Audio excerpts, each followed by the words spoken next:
გადავიდეთ ახლა ჩვენს სტუმრებზე, ჩვენს მთავარ თემაზე და ვიდრე სტუმრები შემოვლენ, მოდი ერთად გავიხსენოთ. არის ასეთი ქვეყანა, მას საქართველო ქვია. ეს ვიცით ყველამ, აბსოლუტურად ყველამ. პირველ რიგში მაინც უნდა ვთქვათ, ვისი შექმნილია ეს არაჩვეულებრივი სიტყვები, ეს არის იოსებ ნონიშვილი. შეხსენება ნამდვილად არ გვჭირდება და ყველა არ ვახსენეთ ჩვენ იოსებ ნონიშვილი დღეს მისი შთამომავლები გვყავს ჩვენ სტუმრად, პროფესორი, ისტორიკოსი ალექსანდრე ნონიშვილი, მისი მეუღლე პედაგოგი თამარ ნონიშვილი. მოგზანდით. არაჩვეულებრივი კარგი სტუმრები. მადლობა მოგზანებისთვის. მოგესალმებით. სალამი, მოგზანდი. იყოს ჩვენი ფეხი თქვენ სტუდიაში. გაიხარეთ. ძალიან ლამაზად გამოიყურებთ. სადაც გნებავთ. გნებავთ ისე განთავსდით. ესე იგი თქვენი წარდგენა დავიწყე სიტყვები. როგორც გნებავთ, სადაც არ არის საოცრად. ამხელაპატია მარტო არ ჯობია 35 წელი ერთად ავართ და ნუ დაგვაშორეთ. არ მოხდება ჩვენს თავზე ნუ ავიღებთ. თქვენ არ დავიწყეთ გადაცემის ეს ნაწილი სიტყვებით, რომ არის ასეთი ქვეყანა, მას საქართველო ქვია. ერთი არის რომ ჩვენთვის ძალიან ძვირფასია ეს სიტყვები და მეორეა რა არის ეს თქვენთვის როგორია ამის ტარება. ახლა, როდესაც უკვე აღარ არის ის. კითხვა. ძიმეც და მსუბუქიც. იმიტომ რომ ნებისმიერ შემთხვევაში როდესაც გვარში ყავს ან შთამომავლობა ხარ რაღაც არჩინებული პასუხისგებლობა, ვალდებულება, მაგრამ პრივილეგიაც არის. ეს ყოველთვის ერთად არის, ბალანსირებულია ყველაფერი. ამიტომ ჩემ თავზე ნაკლებად ვფიქრობ, მაგრამ რა მიხარია და ამაყივა რომ ჩემმა შვილებმა ეს გენეტიკური ხაზი არ დაარღვიეს და ასევე წარმატებულად აიზარდნენ და კარგი ქართველები არიან, არაფერი არ ეშლებათ. რაც მთავარია. მე და ბატონმა ალექსანდრემ წლების წინ გავაკეთეთ გადაცემა სხვა რაკურსში და უღრმესი მადლობა კიდევ ერთხელ ისეთი საინტერესო ექსკურსია გქონდა, რომ ვერ წარმოიდგენთ და აუცილებლად უნდა განვაახლოთ. ეხლა ამჟამად წესით ეხლა ველზე უნდა ვიყო მცხეთაში ნიჩვისის ხევში ვთხრით ადრეალისტური ხანის სამაროვანს და ნამოსახლარს ასევე ჩვენმა ინსტიტუტმა გააცოცხლა ევროპის უნივერსიტეტი მაქვს ხედველობაში, იქ არქეოლოგიის დეპარტამენტის პრეფექტი ვარ. წყალქვეშა არქეოლოგიის მიმართულება საქართველოში და ბატონგიას დააინტერესებს დავიწყეთ ერეკლე მეორის სასახლის თელავში არქეოლოგიური შესწავლა. ღმერთო. და მინდა ვისარგებლო შემთხვევით და კულტურის სამინისტროს ძალიან დიდი მადლობა გადაუხადო მხარდაჭერისთვის და ყურადღებისთვის. ისე რა ამის პასუხია და როგორი მდიდარი ქვეყანა, კულტურა გვაქვს, რომელიც ჯერ კიდევ ბოლომდე შესწავლილი არ არის და ჯერ კიდევ ვცდილობთ რომ იმის იქით წავიდეთ, ვიდრე გვიშვებს ჩვენი წარმოსახვა. ხომ ასეა? ასეა და ხვალდილით იტალიური გადამღები ჯგუფია დიდ დოკუმენტურ ფილმს აკეთებენ, ძალიან სერიოზული ხალხია ჩამოსული და მთხოვეს უმასპინძლო უფლისციხეში. დილით ადრე უნდა ჩავიდე რაღაც კომენტარი. თქვენი აზრით შეფასებულია ჩვენი ქვეყანა ისე, როგორც ის რეალურად იმსახურებს ყველა ასპექტით. მე გულისხმობ ყველაფერს, რასაც შეგვიძლია მოვეჭუდოთ, კულტურულს, ავთენტურს და ასე შემდეგ. იცი და როგორ არა შეფასებულია და დაფასებულია, მაგრამ ერთი ცუდი ამბავი მოხდა. მხედველობაში მაქვს რაღაც გარკვეული ეტაპი ჩვენი ქართული ისტორიისა დაკავშირებული იყო რაღაც დიდ იმპერიებში ვიყავით, დიდი საუკუნეების მანძილზე ჩაკეტილები, მაგრამ განსაკუთრებით ისეთი ფათერაკს გადავეკიდეთ, მაგრამ ამავე დროს მეორე ოქროს ხანა კულტურული აღორძინების სამრეწველოს ყველა ასპექტში იყო საბჭოთა პერიოდი, მაგრამ რაშია იცით საქმე, აი ამ საბჭოთა პერიოდმა იმ სათბურის პირობებში, როცა საქართველოს აპოგეაში იყო. ნამდვილად იყო. მაგრამ რაშია ეცით საქმე, აი მე-19 საუკუნის ევროპულ და მსოფლიო ისტორიოგრაფიას რო გადახედოთ, ქართველები არიან წარმოჩენილი უმაღლეს დონეზე. დავავიწყდით მე. აი ნახევარი აი მაგას ვამბობ სათანადოდ ვარ ცოტა არა შეწასებული და დაფასებული. ვაღდგენთ ნაბიჯი.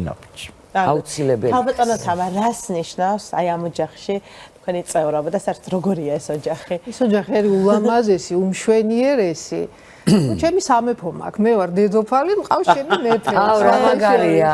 თამარ მეფე ვარ, ჩვეულებრივი, ძალიან ამაყი ვარ.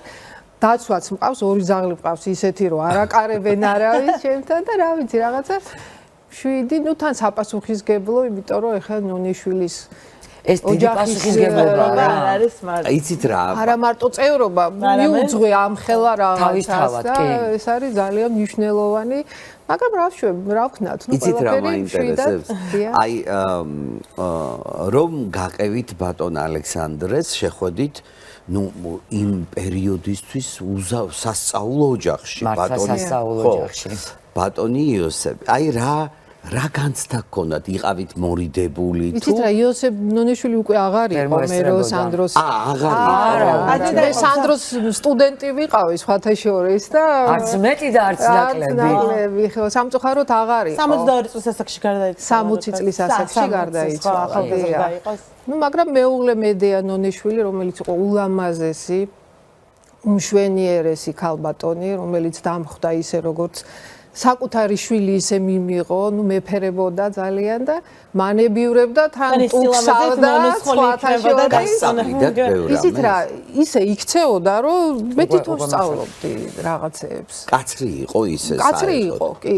კაცრი ქალბატონი იყო და სხვათა შორის თავიდან რაღაცა ჩემთვის გულში ცოტა ფიცხობდი, მაგრამ მართალი იყო ყველაფერში ამ. ეხლა მიხვდი. ამას დროსთან ერთად არა, ნუ იცით როგორ არის, დროთა განმავლობაში რაღაცეებს მე ალაგე. ასაკთან ერთად რაღაცები ლაგდება, ჯდება, მაგრამ მქონდა არაჩვეულებრივი ურთიერთობა მე და მედეას, ნუ რა ვიცი. დღემდე ჩემთან არის სხვათა შორის, ხო? რა მაგარია. მაგრამ ის სილაღე, რომელიც ახლა თქვენ გაქვთ და ის რაც ახლა თქვენ თქვით, ძალიან ნამდვილი იყო, რომ დედოფალი ვითვარ. ამას ვერ მოიტყუებ, იმიტომ ანუ ეს არის ალბათ ყველაზე მნიშვნელოვანი ადამიანისთვის, რომ სულ გზნობდეს თავს კარგად. ეს თქვენ დააყენეთ ასე საკითხი? ნუ მეც დავაყენე, მაგრამ სანდროც თქვენი ქალი კარგი რამეა. ყველაფერი ნაფიქრია. ნუ ეხლა ბატონი სანდრო თუ მხარს არ აგიბავდათ ეს. უნდა ისე ვერ მოხდებოდა. პროფესიით პედაგოგი ბრძანდები. ფრანგული ენის პედაგოგი ვარ, სინქრონისტი, მთარგმნელი, მაგრამ ეხლა საერთოდ სხვაგან წავედი. ახალი, რომელიც აი არ ვიცი, რო არ აღნიშნავს გიკეციათ ხო ალბათ. ესენი ჩემი მეთუნეობითა ვარ, ანუ კერამიკამ გამიტაცა ახლა ძალიან ლამაზია, არ ვიცი ახლა მაყურებელი ახლა ხელყაზმებით და სამკაულებით ეს კიდე ცალკე. ესეც ხო თქვენი? არა, ეს არ არის ჩემი. რა მაინტერესებს? მეტალი რა არის? მეტალი არის თითბერი. უი, რა საინტერესო. და ძალიან ლამაზია. არის, ნუ კერამიკასაც ვიყენებ და ნახევრად ვიფასთულებ. დიზაინიც თქვენია და აი ამას არა, ეს არა, ეს ხო, ეს არა. მე არ ვაძლევ უფლებას. აი, დედოფალმა არ უნდა არქეოლოგი ვარ, არა, ეს საკმაოდ მავნე აირები ხო, ნუ აქვს ცოტა რთულიც არის. მე უფლებას არ ვაძლევ, თორე აქვს ცდებობები. ულამაზესი დედოფალი. ძალიან ლამაზი. იცით რა მაინტერესებს? ცოტა თემიდან გადავუხევ ახლა. ეს ურთიერთობა, რაც ახლა თქვენ გაქვთ, ამაზე იმუშავეთ ხო ალბათ? არ ვიცი, იყო კომპრომისები, იყო ალბათ ძიმეფერი, მაგრამ არა, თავისით მოხდა ყველაფერი. ეხლა უფრო და უფრო რაღაცა დავტკბით და დავთვით. იცით რაღაცნაირად ესე მოხდა რა, სანდრო, რაღაცა. აქ ალბათ ერთი მთავარი კომპონენტია რა, როგორც უყურებ ახლა ჩემი სიდედრი და სიმამრის შორისაც 15 წელი იყო განსხვავება. მამაჩემს და დედაჩემს შორის 15 წელი და ჩვენ შორისაც 15 წელი. ესეც გენეტიკურია, 16. ნუ შეიძლება ნუ იკლებ. და იცი და მთავარი კომპონენტი ახლა როგორც უყურებ არა, ბოლომდე აი თამრიკოს მშობლები, ჩემი მშობლები, ჩვენ ბოლომდე იყვნენ ერთად. ოჯახი ხო იცით როგორ არის, იმკლავებაც არის ყველაფერი, მაგრამ თავარი გადარჩენის რგოლი, თქვათ, აი რომელიც აბსოლუტურად მომენტალურად ყველაფერს აი რაც არ უნდა გაცხარებული ყამათ იუმორი. გენიალური რამეა. წარმოშობით არის ქუთაისელი. აი, მაგაშია საქმე. იმერლები. მაგაშია საქმე. იმერლები და მე კიდე აქეთ კახური სიდინჯე და თან ცოტა სიჯეო. დასავლეთში გაზრდილი ვარ ეხლა ბებია ჩემი, ბაბუა ჩემი, ბათუმი, გურია, მთელი ამბები და აი ესეთ შემატყობს ხოლმე როცა უკვე წკიბზე ვარ, ისეთ რაღაცას იტყვის რომ სიცილით ვიხჩობით და იქ როცა გაიცინებ დამთავრებულია. ხო, მაგრამ ნახე თუ აგიყვარს ადამიანი, რაც არ უნდა გაგაცინოს, არ გაგეცინება და ეს არის მაგარი რომ ამდენი წლის მერეც ერთმანეთზე გეცინებათ, შეგიძლიათ უცებ ნატუროსავით გამართოთ ერთმანეთს, ხო? რა თქმა უნდა, ცხადია ეს. ეს იგრძნობა, აი ძალიან იგრძნობა თქვენი ეს კავშირი ერთმანეთზე და კი. დიდი მადლობა. მამა ჩემს და დედა ჩემს შორის, რომ დიახ. პრაქტიკულად კამათი არ ყოფილა. ერთადერთი საგან რომელსაც სერიოზულად ჩხუბობდნენ იყო რა? დარეკავდა იოსებ ნონიშვილის სახლში. მედეა 2-3 კაცი მოვალთ სადილად, მოდიოდა 23. და პრობლემა არ არის. თუ გინდა 53 კაცი, მაგრამ გამქვი. მაგრამ ეტყობა გზადაგზა ემეტებოდნენ. გადაგვარჩინა და ერთხელ და სამუდამოდ მოხსნა ეს საკითხი ერთმა აცხოვნო ზურაბ წერეთლის ზურაბთან სტუმრობთან. ნუ მეგობრობდით, ხშირად დავდიოდით და ქალბატონი ინეზა არაჩვეულებრივი ბაგებში რაღაცა მევისა და მივედით და უცებ ინეზა სტუმრები ყავსო დედა ჩემი ეკითხება სუფრა გაშლი ერთი 20 კაციანი სერვირო ყველაფრით არაო რატო აბა ეს არაო კაცო ზურაო ხო იცი 2 კაცი მოვალთ 20 კაცი მოდის ზუ იგივე ისე მეც ვარ ნამყოფი მართლა და სულ დიდი სუფრა მაქვს ნანახი და ვიკითხე რა ხდება თქო და რა იცი რა ხდებაო ხო და ზუსტად იგივეს აკეთებდა ზურაბ წერასაც მაგაჩები ამიტომ ავიღეო და სუფრა აღარ ავალაგე სულ გაშლილი და დედაჩემ აიტაცა ესა სულ გაშლილი სუფრა ანუ კონფლიქტი მოგვარდა ზუსტად როგორია ბატონო იოსებ ნონიშვილთან ვის არ ესიამოვნებოდა სტუმრობა და დროის გტარება და ასე შემდეგ არაჩვეულებრივი ადამიანი იყო და მაგრამ თემას მინდა ისევ გადაუხვევ დროის ტარებიდან გადავიდეთ მის დაბადების თარიღთან ძალიან საინტერესო ისტორია არსებობს რომელი გვიამბობთ ბატონი იოსების დაბადების დღესთან იცით რა ბევრი ზოგადად ეხა ის თაობა რაღაცნაირი თაობა იყო რა რატომღაც იყო არეული დარეული სულ რა აი რატო არ ვიცი მაგრამ მამაჩემის შემთხვევაში კონკრეტული პრობლემა იდგა მალე დაობლდა დედას გარდაეცვალა მერვე კლასში იყო სადღაც 4 კლასი დაწყებით ისწავლა თავის სახლში სოფელ კარდენახში და მე წამოიყვანა დედამ თბილისში მანანა ხელაშვილია დედის მხარე სხვაჩვენს მიხა ხელაშვილი ნაცსავად ეკუთვნოდა რაღაც პოეტური გენი არის ეთქო ყველა მხრიდან და აქ დაამთავრა მამაჩემა ეხლა დღევანდელი 51 საჯარო სკოლა ფილარმონიის პირდაპირ არის ვაჟთამეშვილი თუ პირველი ვაჟთა მე-18 ვაჟთა თუ მე-18 მამაჩემიც მასწავლობდა ხო იმიტომ რომ ისეთი სკოლა იყო რა კი გამორჩეული და პირველი გამოშვება იყო მამაჩემის მე-18 ვაჟთა პარმენ ქაჯაე იყო ლეგენდარული დირექტორი სკოლის და ვარო ვარდიაშვილი, რომელმაც მთელი თაობები გაზარდა ქართული ენისა და ლიტერატურის მასწავლებელი და ეს მერვე კლასში რომ დაობლდა, ნონიშვილის სია იყო, ფულს უგროვებდა მასწავლებლები, იმიტომ რომ პრაქტიკულად უსახსრებლად დარჩა და დედობა გაუწია ვარო ვარდიაშვილმა. და მაშინ უმკაცრესი სასჯელი იყო, მაგრამ ჩაიდინა ეს დანაშაული ვარო ვარდიაშვილმა და 2 წლით დააბერა. ანუ გადაუკეთა ალბათ ცნობა რომ კომუნისტი იყო ეხლა სტამბარო არის სტამბა რატო ქვია კომუნისტის რედაქცია იყო და ყველაფერი იბეჭდებოდა და ის იქ მოაწყო მუშად სტამბაში მართლა მუშაობდა ელემენტარული ხელფასი ქონოდა და აქედან აირია და მე თვითონ აღარ გაასწორა მაგრამ მე ვცდილობ მაინც ისტორიკოსი ვარ არქეოლოგი ვარ შალვა ამირანაშვილის და ანდრია აფაქიძის და აკაკი ჩვენ შანიძის და ნათესავები ვართ, იცი? აი ხლა აღმოვაჩინე უცებ. ხო. ხო, რაღაც გვარები რო დაასახელეთ, მივხვდი რომ ჩემთან ძალიან ახლოს არის ეს გვარები. ყველა რაც თქვით დღეს და რომ გავალთ მე რეკლამის დროს გავარკვიოთ. არ ვიცი, მე თუ არ ვწდები ვიტიკო ჭავჭანიძის და კი, ფატი მაგის შვილიშვილი. ვიცი. ეგ მეც ვიცი, მაგრამ ისეთი გვარები ახსენეთ. ხო და მე ძალიან კარგი ბავშვობა მქონდა, ანუ სულ აი ღმერთს მადლობა, ძალიან მდიდარი ცხოვრება გავიარე. ან რა ხალხს ვეკონტაქტებოდი ბებია ჩემის და ბაბუა ჩემის მეშვეობით, რომლებიც პერმანენტულად ჩემთანაც ეს კონფლიქტი იყო, რომ ან თქვი რომ მოდიხართ ამდენი, იმიტომ რომ აკორდეონი, დოლი, ლექსის კითხვა იქვე ადგილზე ეს იყო, რა ვიცი, ალბათ ცალკე პერფორმანსი თანამედროვე ენაზე. დღესასწაული, დღესასწაული. ვიტიკო ჭავჭანიძე იყო თბილისში ერთ-ერთი ულამაზესი წყვილი იყო ახლა ფათი და აბა პორმარელები მიჯდებოდა თქვენ.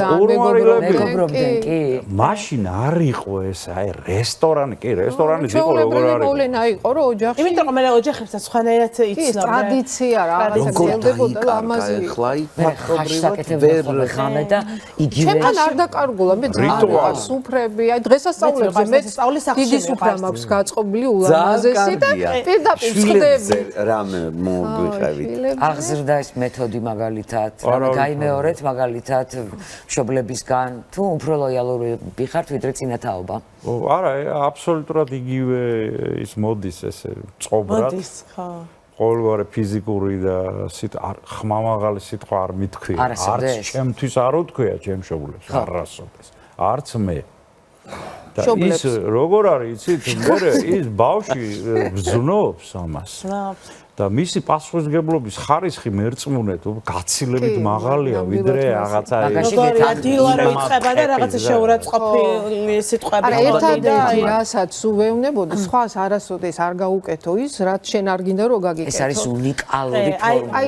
ისეთი ფანტასტიკურია და ისე გამიმართლა რომ გაიგეს სწორად და ამ დროს როგორი პირიქით ვიტყოდი და ამ დროს მაინტერესებს იცით ნონეშვილი ბრძანდებით ქმრის გვარზე გადახვედით სულ მაინტერესებდა ხო არა რატო არა ნახეთ იმ დროს იყო ესე მიღებული თუ პატივისცემა იყო ქმრის მე ვარ კოღუაშვილი ჩემი გვარი არის აი რომ გავყე რომ მივედით ხელის მოსაწერად სანამ თქვა შენო ახლა გახდები ნონეშვილიო და ისე გავხდი ნონეშვილი მართალი რომ მითხრათ რომ სანდროს აპლოდისმენტები მოდიო შენო და იცის რა რაღაცა წინააღმდეგობის ხო და ისე გავხდი ნონეშვილი ჯერჯერობით მაინც კოღუაშვილი ვარ პატრიარქატ ჯერჯერობით ხო არაფერი დამიკარგავს რა იცით რა ხდება ესე იგი წინ არა იცით რა მე აბსოლუტურად ჩვენ სული საქმე თანხვედრა ყველანაირ პოზიციაში და მე შევთავაზებ და ნახე ერთი და იგივე მოვლენაზე